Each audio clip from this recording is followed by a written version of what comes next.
Everything is strictly confidential.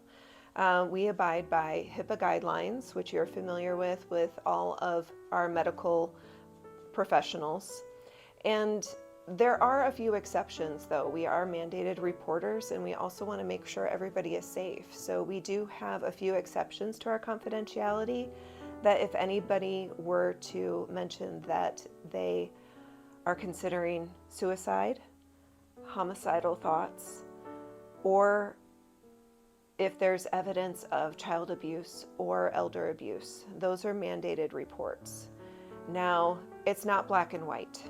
We have conversations with people, we help to understand the situation, the imminent risk, and then we determine if there is a need for breaking of confidentiality or if we need to adjust our treatment.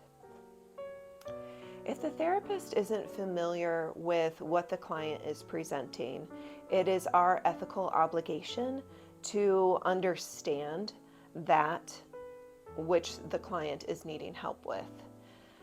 We must work with our clients first after we've built that rapport.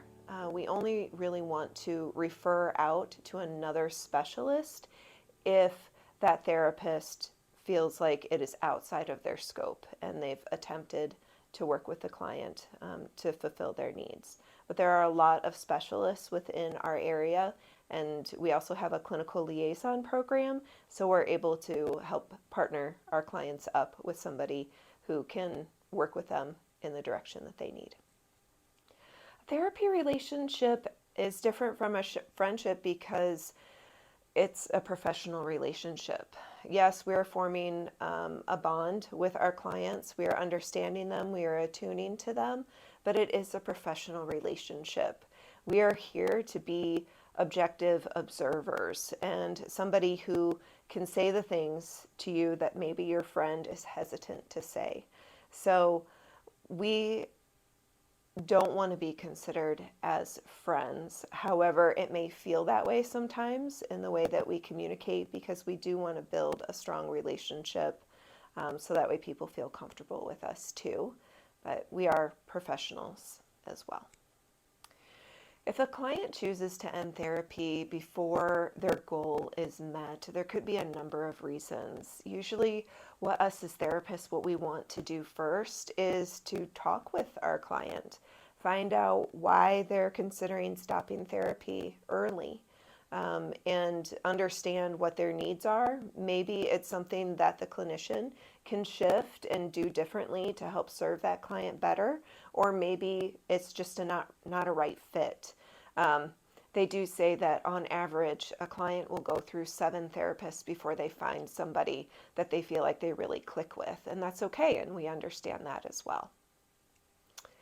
If this is your first time coming to counseling, what you should expect, at least on your first session, is just to help the clinician understand what you've been going through.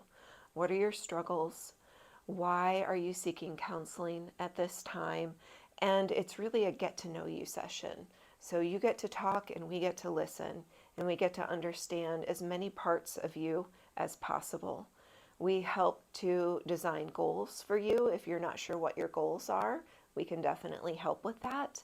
And then as therapy progresses, we work with what is actually happening in your life right now and how is that connected to what has brought you into counseling.